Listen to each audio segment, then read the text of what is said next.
Hey, RetconRaider here, and welcome back to Warhammer 40k Rogue Trader. At least for however much longer it lasts. I don't think we're wrapping it up today, but you know, we'll see what happens once we touch down on Epitaph. We've still got some gaps to fill and at least one big boss fight ahead of us, so we'll see.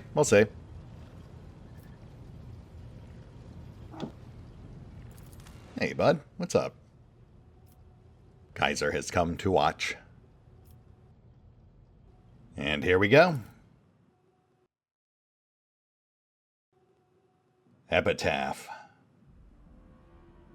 Honestly, looks kind of tame, all things considered. Oh. Okay, well. That's slightly perturbing, though not terribly surprising, given that we know Kalkazar has access to... I assume he has access to, Eschatos, the anti-technology weapon. The one that Brass Whisper used to, lock up the security system when re-invading Amernot's ship.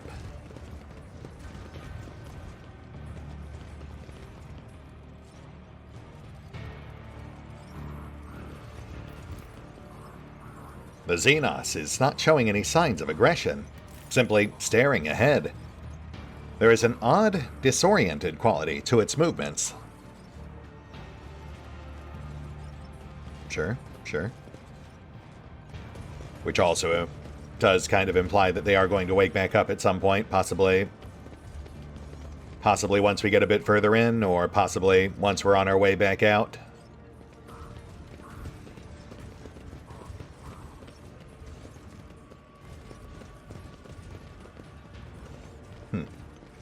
Not sure it's actually worth canvassing every corner anymore. I mean, we're so late in the game that at this point they might not even... Oh, nope, scratch that. We do indeed still have hidden stashes, which means it is still worth our time to poke in every Necron cranny. Necron Tech Hotshot Lasgun. Oh wow, that is actually a pretty serious lasgun. If we were an actual lasgun build, that would definitely be an endgame weapon. Last Ditch Armor. Medium. Once the wearer's wounds are reduced to 0 for the first time in combat, they immediately regain wounds, remain in combat, and gain plus 100 momentum. Yeah, I mean, that's... Again, that is a serious contender for late-game armor. But we don't use medium. We're all either light or power at this point. We will slot in some Tesla grenades, though. That certainly couldn't hurt.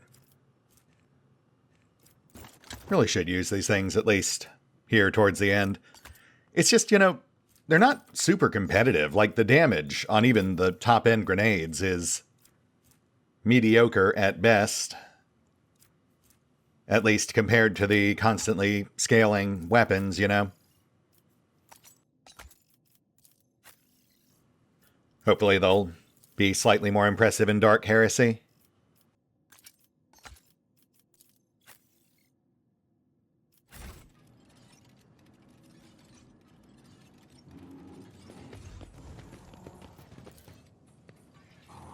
An odd haze obscures your vision, and for a moment you see the metallic corpses at your feet turn into the bodies of soldiers clad in the colors of your dynasty.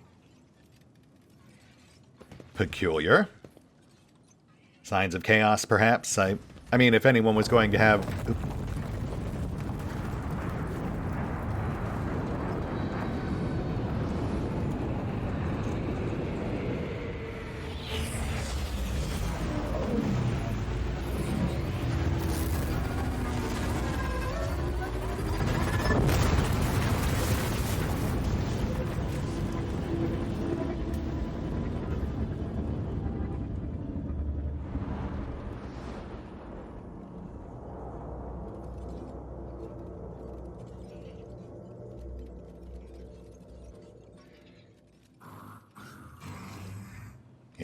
Interesting. I'll assume the pilot was also incapacitated by the Eschatos. Or maybe tech blight. We are seeing signs of, like, rebuilding here, which would imply the place was at least partially destroyed. Out of the corner of your eye, inside the glowing green orb mounted on the contraption, you can see the reflections of people who are not here. They are looking at you curiously and fearfully. Interesting. I mean, yeah, under normal circumstances, I would say that seems like signs of chaos, but the Xenos is making the same rhythmic sound over and over, as if trying to say something, but losing its train of thought and starting anew every time.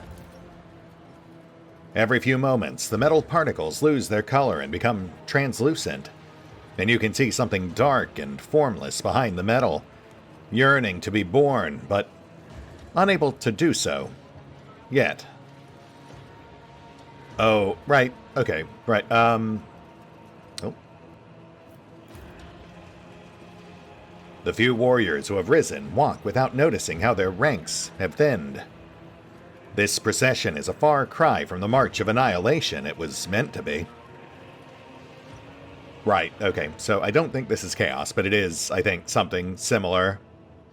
I think what we're seeing here is the shard of the trapped overlord, basically trying to repurpose its prison into a new body.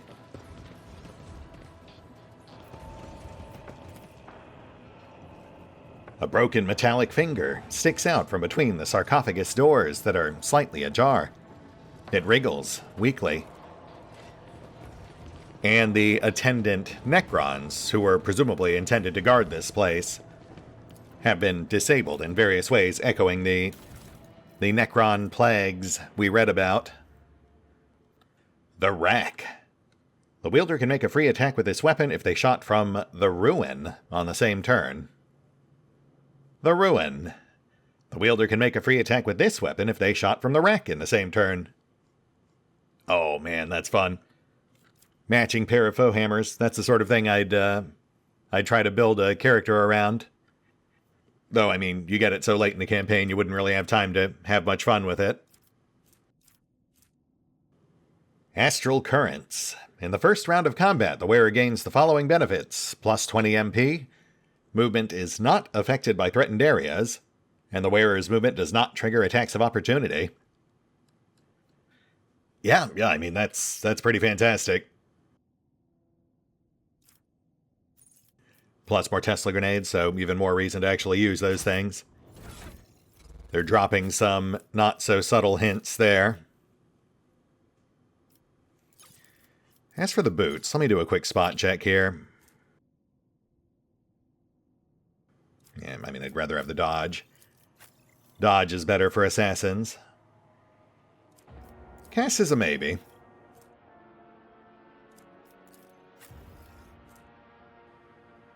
I'd rather have the auto-counter boots on our melee. And of course, Ulfar can't wear them because he is a giant. Yeah, I guess they just sit by the wayside. I mean, again, maybe on Cass, but it's just really not that big a deal. We just really don't need her to move around that much. Keep your wits about you.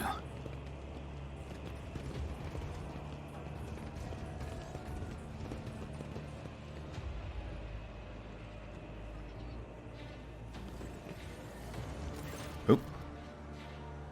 Elegy of Sorrow. The drawn-out metallic groans form a painful and melancholy melody, but one that oozes with venomous spite. I exist again, and I behold discord. An abominable sight. Great conquerors brought low by a fleeting pestilence. Corrosion everywhere. The hollow insides are ablaze. The grating roar is more like the sound of a metal torture instrument than a sentient being's speech. The runts of the universe shall be eliminated. I root them and I pulverize them into bloodied dust. I rid myself of them and of my sorrow. The cursed one will regret ever existing. The Xenos starts to shake, from the armored plates on its head down to the tail flaps of its grav pad. The tremor causes the rock below it to crack and sink in. I recognize a leader and a true warrior in this one. Yes, still a Xenos unworthy of life, but a warrior all the same. I bet this noble madman of battle will fall by my hand. Ulfar casts a joyous look over the party, as if expecting someone to take him up on the wager. The Xenos' entire skeletal body is made of an unknown metal, interlaced with greenish energy channels, aglow with currents. Below its waist, the flares of a grab pad are humming and rattling. Its upper limbs fuse into a formidable, heavy cannon. Not a single part of the monster's body betrays vulnerability. Without a doubt, this is a technologically superb machine, designed to annihilate all life. Disabling it will not be easy. Hail! I know this might seem hard to believe, but I didn't actually come here to fight you. You seem capable of speech, unlike most of your kin. What's your name? The box translator spits out several metallic sounds, and a new flash of anger makes the Necron's bulky body rumble. Desecration of intelligent speech! I will sooner see it obliterated! I mean, look, you can certainly try, but I think it might work out better if you just tell me what's going on here. The Necron's screeching distantly resembles laughter, or perhaps sobs. Rust does not have the privilege of witnessing noble metal perish. The destroyer shall be destroyed. The accursed one is sowing disease. The great and mighty do battle. The petty and worthless shall fall. I don't think I destroyed this place, but, I mean, we could perhaps look into it. Rust is rust. It devours one day and disappears the next. I shall unmanifest it. Annihilation! Okay. I will wipe your disgusting presence out of existence. Death stands before you. Yeah, I guess that's about what we expected. Also, to be fair, we do see signs of Imperial occupation here. The symbols painted on the ground, the banners hanging on the walls. It's pretty obvious that Kalkazar, if not Theodora before him, both sort of desecrated this place. And, I mean, obviously, we probably wouldn't want to leave Necron active regardless. They don't seem like the most reasonable bunch. Heard a hidden object ping there, but we'll worry about that after. I am curious about this cursed one, though. Is that Kalkazar, or is that the imprisoned shard?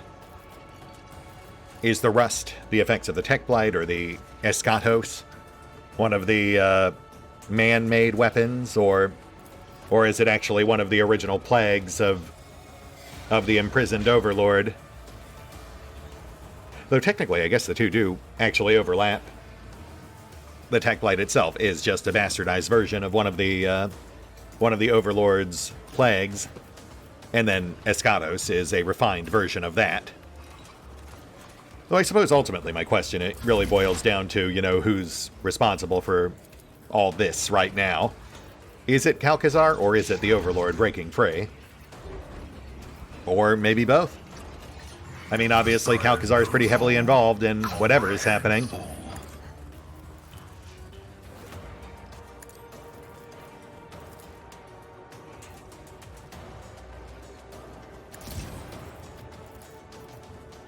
The scriptural prognosis is favorable.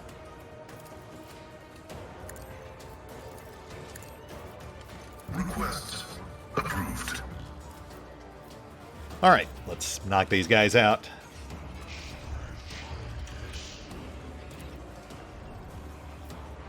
My vow is to serve. Oh, well, I mean, it says they're blighted right there. Though I guess, again, that doesn't really narrow it down. Since, as aforementioned, we know Theodora's Tech Blight was derivative of the Tech Blight plague. Though it will certainly speed things up. Seems like these guys are already weakened.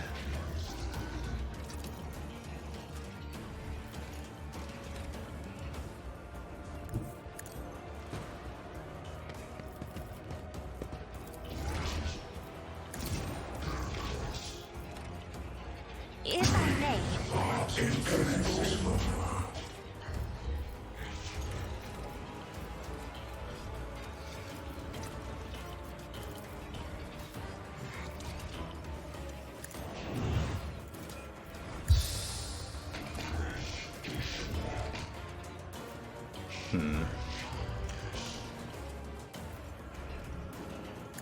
Guess we'll tuck Abby in early.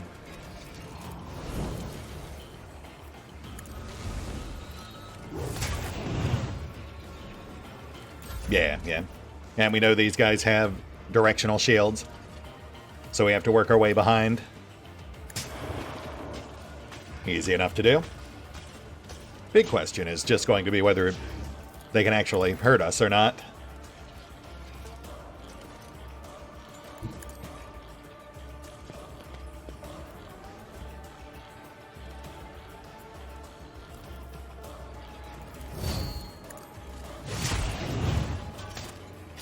Nice.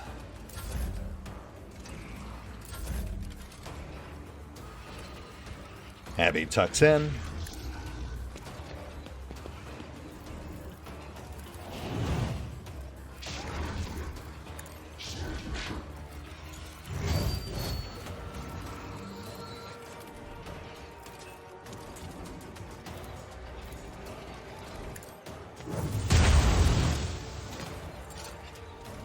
Okay, still pretty durable, but that's fine.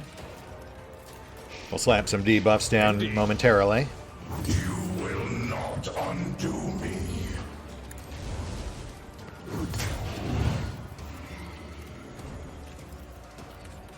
Ah, right. Ran out of slices because Abby's got agility as a dump stat. He's designed to parry, not to dodge.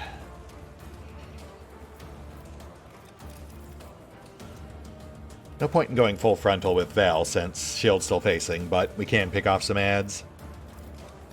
And still tag the big guy with our ult. That'll trim off a fair chunk of armor.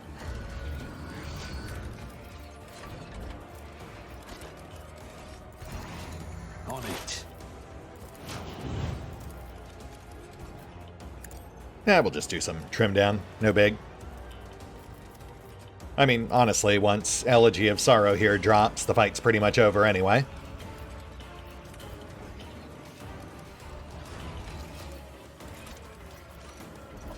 Oh, Death Mark. That might actually also be a threat. I'm less concerned about the Death Mark, but that is the Necron equivalent of a sniper, so if anyone... It's as good as done. If anyone was going to cause some actual damage, it might be that one. Depending on who they target.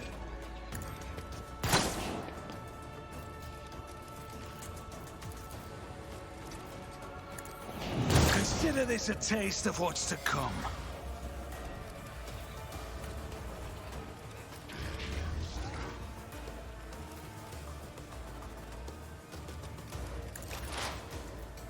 Double down on Dismantle.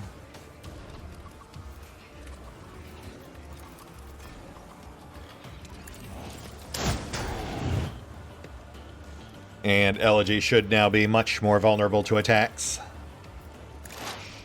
At least in theory. From behind.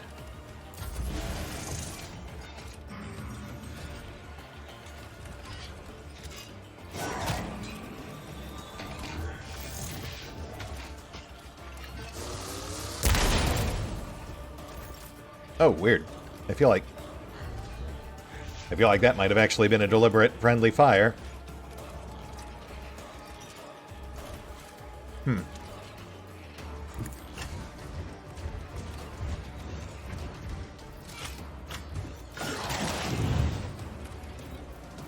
But regardless, let's lay down suppressing fire. That's our final layer of debuff. My strike is ruin! Slightly more respectable damage, yet more defense melted off. Move in for follow-up. Build up versatility. Test the waters with other types of damage. You will not undo me.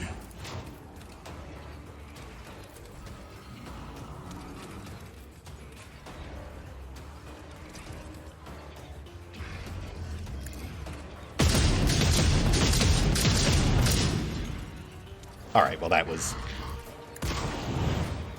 still awful. Yeah, I think unfortunately these guys are primarily vulnerable to energy damage, which flamers do count as, but bullets and blunt attacks do not. Insignificant. Feel the icy bite of death!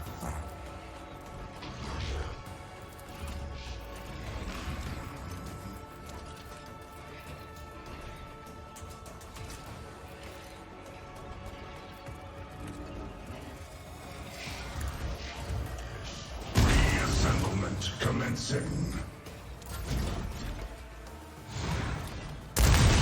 Reassemblement commencing. Please, child. You insult me.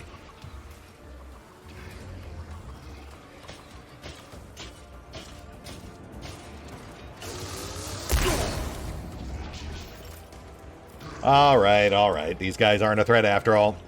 Let's go ahead and wipe.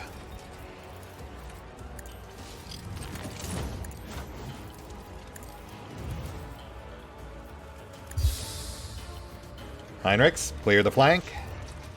For the throne's glory.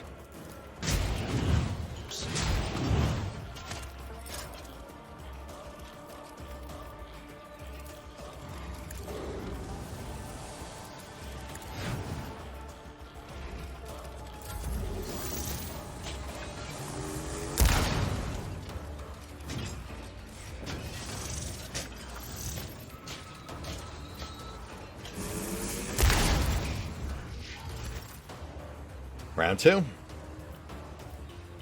Trim some ads. Focus down the man of constant sorrow. No need to overcomplicate.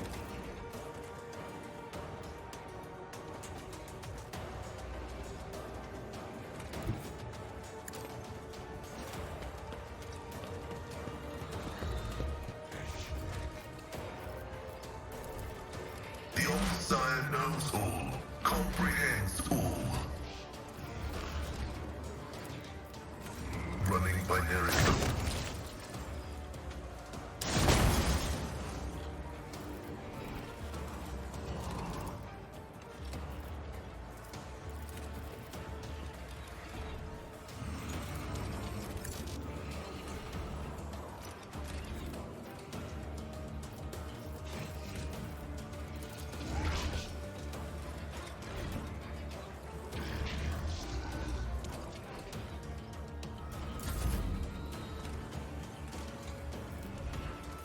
Alt on tap.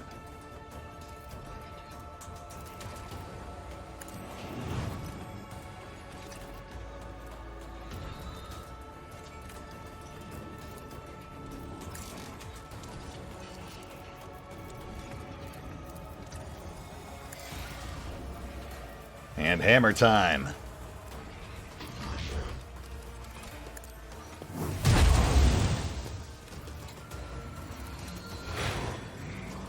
At your beck and call. I will do my duty. An exemplary strike. Animation protocols. Enabling. I've seen worse battles than this in my time.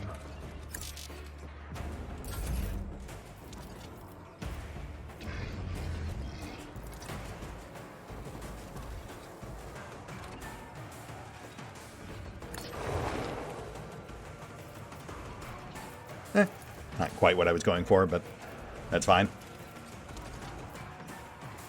I was trying to pull the one on back right into Heinrichs, but yeah, I guess that was just too far away. You will not undo Deliver me. us!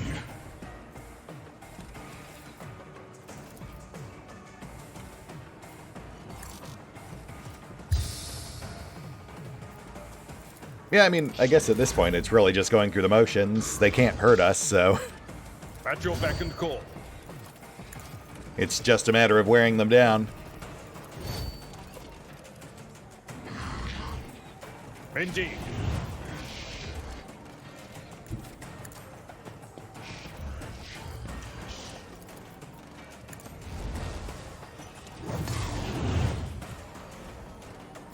Victory is imminent. Which is going faster now. Yeah, all those debuffs really did the trick. Which I suppose just leaves the death mark as a potential threat. See, like, they can damage us, they're just not targeting the right people. They could theoretically take out, say, Valen or Pask, or maybe even Cass if they were to focus fire on them. Assemblement commencing. Heinrich's too. Heinrich's actually isn't that tough. He's a similar build, at least the way I built him, to Abby. But a bit more focus on offense over defense. So while he would weather it better than Val, who is basically made of glass, Heinrich's would actually drop pretty quick if people made a concerted effort to kill him. They just get stuck on the two big guys in their midst. Abby and Ulfar, you know, who are just running roughshod over them with all the elegance of a sack full of hammers. Deathmark down. Let's end the sorrow.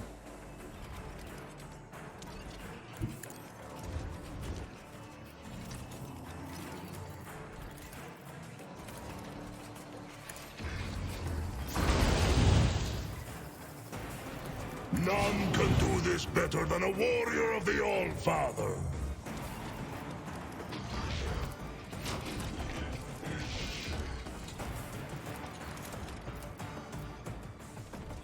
See how I have become the All-Father's Oh, yeah, see.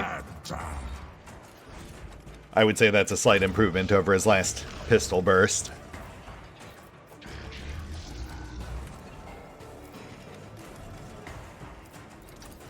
Give this task to someone lesser.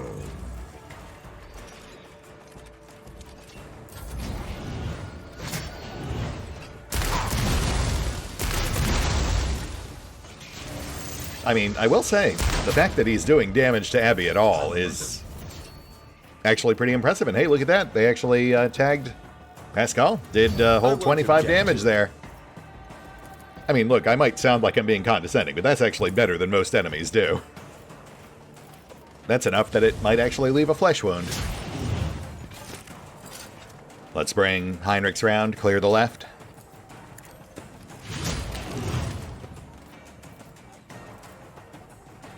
I feel the power surging. Actually, slightly too far. We'll leave that to Val.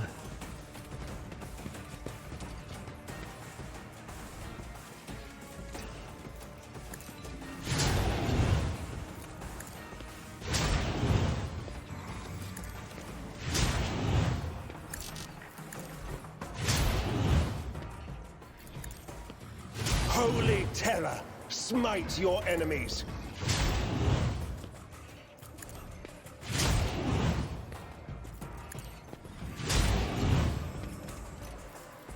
Oh, so close.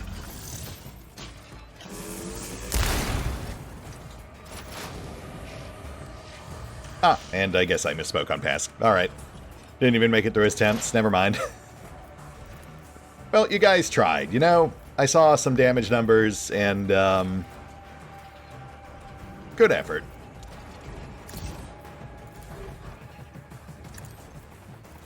Who was the last enemy who actually, like, seriously hurt us? I want to say it was the Edge of Daybreak? I do very distinctly recall that one bushwhacking Pask before we got everything set up. Which is essentially how they'd have to do it, unfortunately. The game really does lend itself towards the Alpha Strike mentality. But like a reverse Alpha Strike mentality, that's the only time the enemies generally have a real solid shot at you. Which, of course, is why we went, like, half Grand Strat to prevent that from happening. Or to at least make it less likely.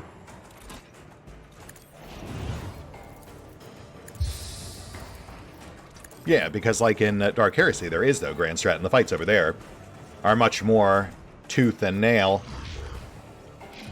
And I'm sure I've said it before, but, you know, like, I also really appreciate the way they tried to get more creative with the fights in the DLC for the Rogue Trader campaign. You know, they weren't necessarily harder, though some sort of were. The Emperor fight comes to mind. But, you know, they were at least more engaging than these late-game slugfests.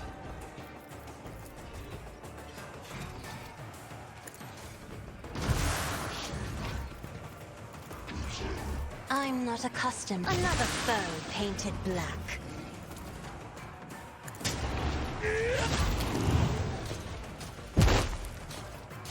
And we're good. Let me just go pick off that straggler.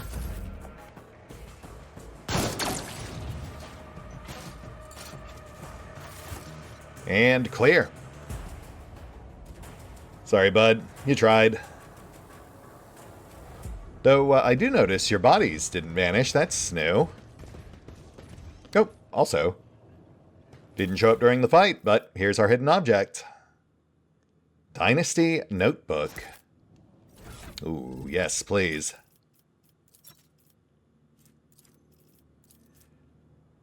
The tiny notebook is adorned with the coat of arms of House von Valancius. The pages made from real paper carry a pleasant scent of perfume and are covered in ruler-straight lines of text. Their meaning is locked behind an intricate cipher, but you do not need to know the contents to identify the author. You know this perfect calligraphic handwriting all too well. Well, that is less exciting than I hoped it would be, but I guess we'll keep an eye out for a cipher key. Sir? Some of these ancient, sacred, and priceless machines are labeled with the von Valancius property mark, while others bear the stark emblems of the Inquisition. Signs of Calcazar building on top of what Theodora left behind. This device seems to be connected to the energy systems of the crypt and is powering the equipment in the camp in violation of all operational canons.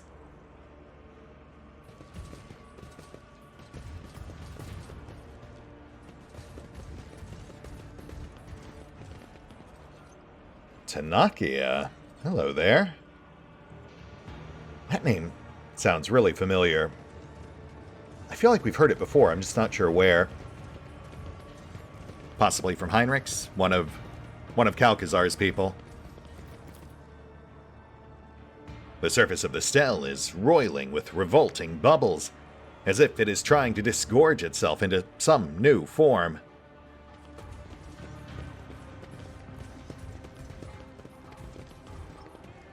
A ragged breath punctures the oppressive silence of the room. Someone is still alive. That's nice. I'll be right there. The tech blight voraciously gnaws away at the human metal, but not as eagerly as at the walls of the crypt. Right? Yeah. Oh.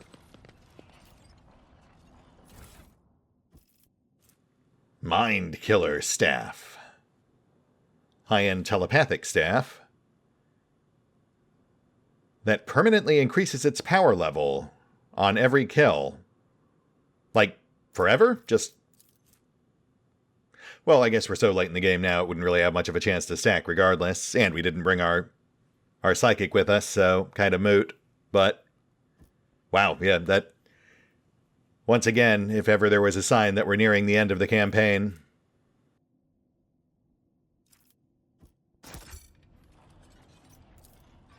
The box is filled up with cast metal insignia, like the ones worn by Theodora's bodyguards.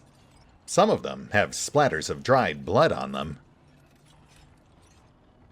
Interesting. Alright, you know what? Let's chat. The maimed creature at your feet is still alive, as evidenced by its heavy breathing. It was a woman once, sporting close-cropped hair and equipped for battle. But now her skin is shredded by the metal sticking out of her body in a dozen places. Her body does not appear to have any external injuries. It's been maimed from the inside out. It's as if her flesh was transmuted into metallic shapes that then burst out of her skin and turned her internal organs into a bloody sieve.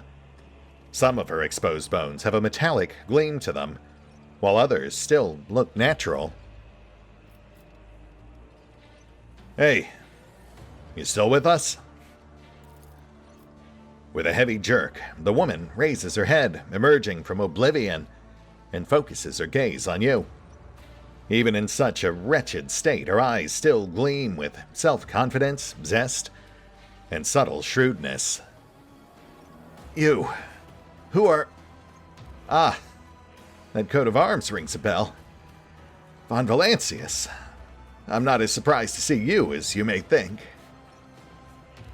Well, I seem to be at a disadvantage. You know who I am, but who are you? The woman tries to salute you, but the metal cutting through her tendons has cost her the control of her fingers. Tanakia Kalbergaria, Inquisition Acolyte, and, by the grace of Lord Inquisitor Kalkazar, the Warden of the Epitaph 1 Covert Facility, or whatever's left of it. Oh, good, so you're the one who can tell me what's going on then. Well, I've been having trouble sleeping lately. Oh, you mean the metal things in my body? I have no idea. Looks like something has gone terribly wrong in the crypt. Her voice becomes more serious and dry. The Auspex detected some unknown radiation, and then everything went crazy. The Xenos didn't feel like sleeping in their coffins anymore, so they started trashing the place. And the pylon I was standing next to suddenly grew a dozen tentacles, and one of them grazed me. I blacked out, and when I came to, I looked like I'd tried to give birth to a shuttle. Yeah, that's pretty rough. And what of your master, Kalkazar? Did he get shuttlecocked? At the facility, in the crypt, making preparations for the emergency launch of the operation's final stage. At least, I hope so. Or else, he's already dead. Now that I think about it, there are enough reasons to assume the latter. Facility, you want to maybe be more specific? I guess you're still young if you don't know that in this world, whenever the big boys and girls say the word facility, that almost always means a colossal secret weapon capable of destroying worlds. And that's all you're going to get. It would be very disrespectful of me to spill a secret that so many have given their lives to protect. Yeah, that's fair. I appreciate the professional courtesy. Have I sated your curiosity? Then I'd like my favor returned. There's a pack of low in my breast pocket. Give me one and you can keep the rest. I'm feeling very generous today.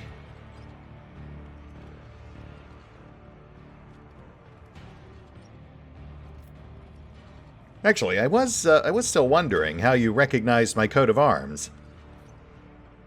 Anything to do with the box full of bloody Von Valancius sigils over there?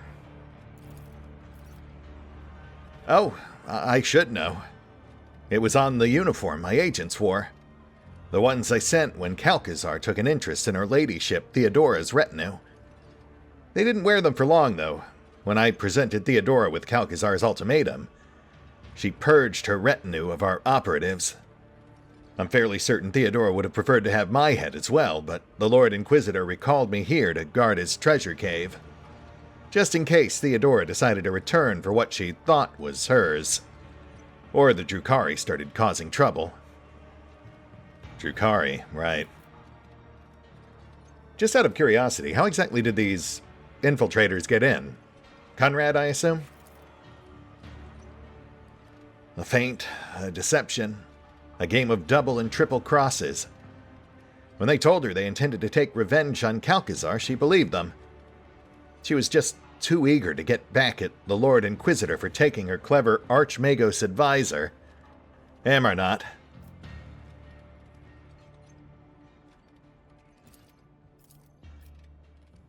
And you know Conrad Voigtveer?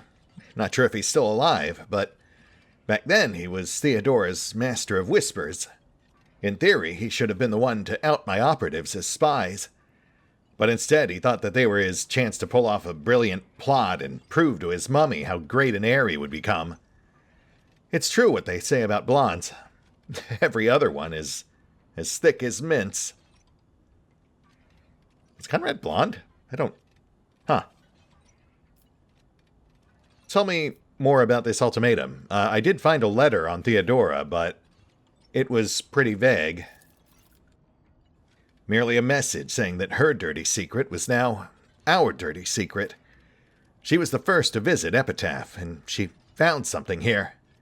Something too good even for someone of her exalted status. Rogue traders are not allowed to have such toys.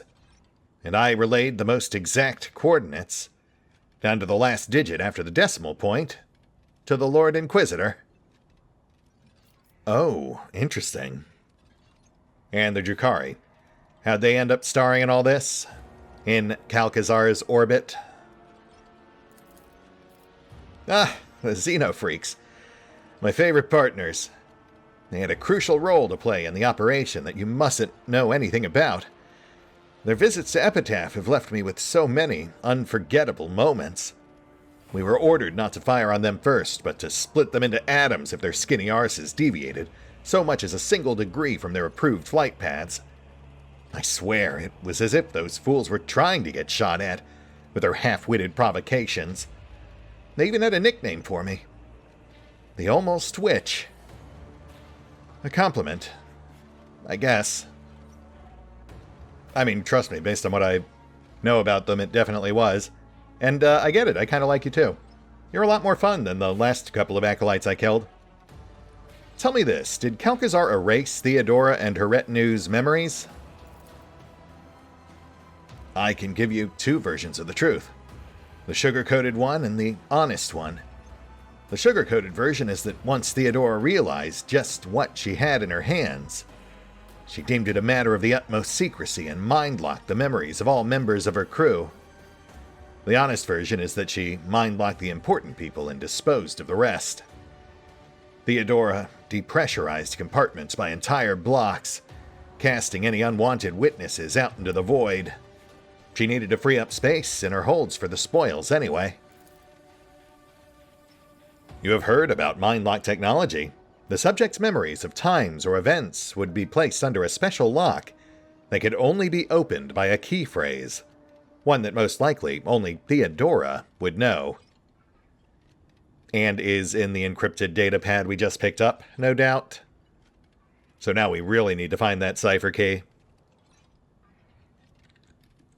Man, so she did it to her own people. Yeah, that...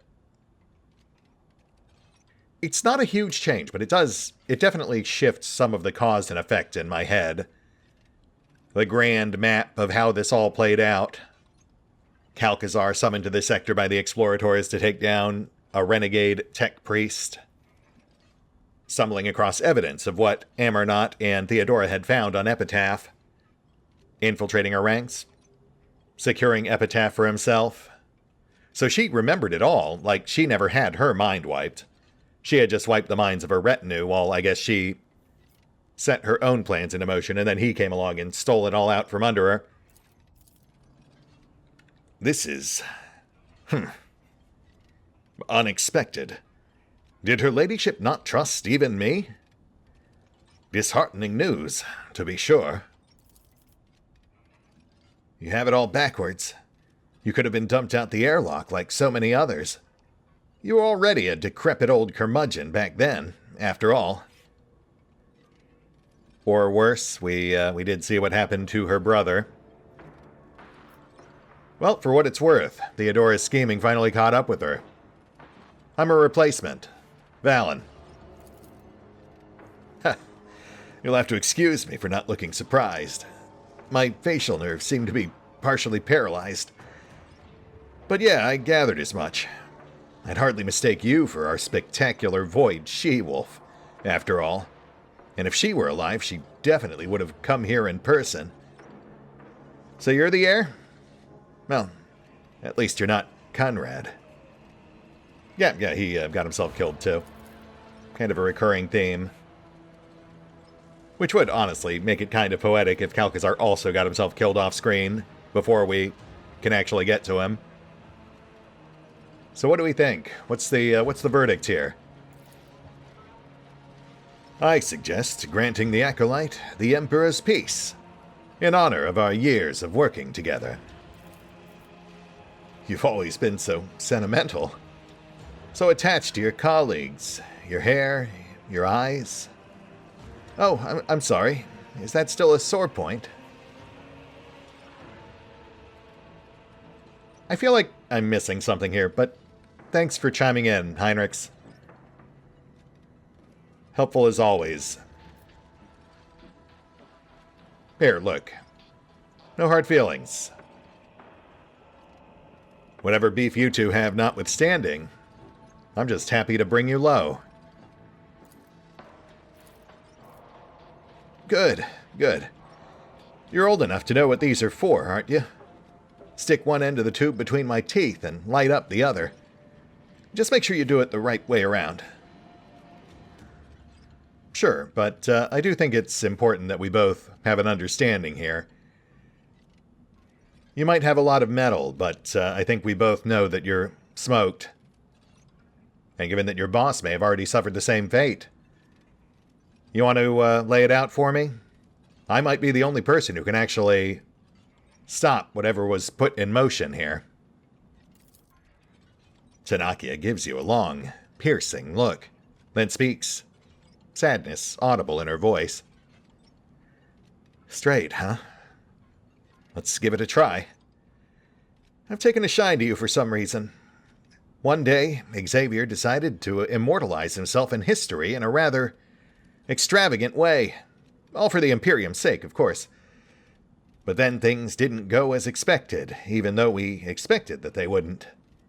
And now, you'd better get far away from here, because whatever happens next, I doubt you're gonna like it. Or you can go down there, if you have the guts. Maybe you'll immortalize yourself too. That's what I would do, but I'm insane, so I'm maybe not the best example to follow. A weak smile dances on the woman's lips. So, about that glow stick?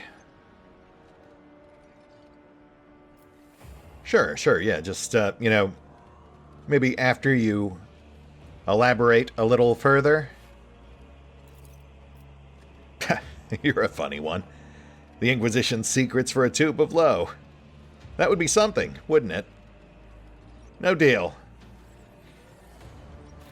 You know what? That's fair. But you can't blame me for trying. Here. Enjoy.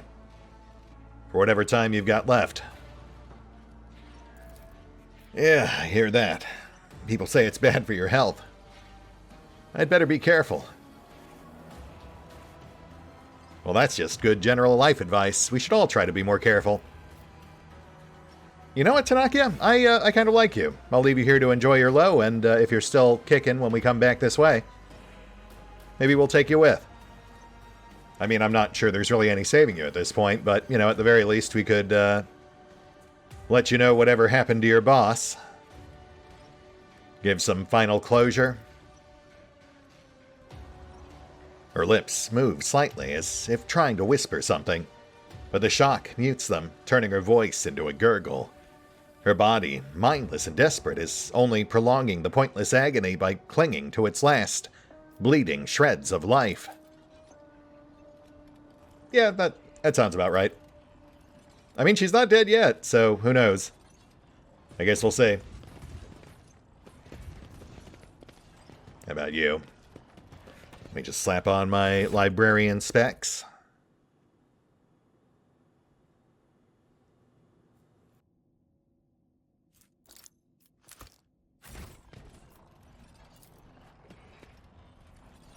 Judging by the imposing design of the obelisks, this passage leads to a tomb intended for Xenos of a higher status. Oh, okay. Well, that's not really a great reveal to end on, but fine. Got a lot of useful info from Tanaka, at least. I mean, narratively speaking. It definitely helped clarify the grand timeline and answered a few of the lingering questions. Nothing I think that, like, really radically shifts things, but it does at least clarify the exact timeline. For example, we were operating under the assumption that Kalkazar had wiped Theodora's memory. But it actually turns out that Kalkazar did come here to legitimately do a job. He was summoned here to take care of an alleged heretic, Amarnot, but in doing so stumbled into the midst of Theodora's plot, whatever she was trying to accomplish on Epitaph, and then he immediately hijacked it and twisted it towards his own designs, which I guess we'll find out more about next time around. I'll see you then.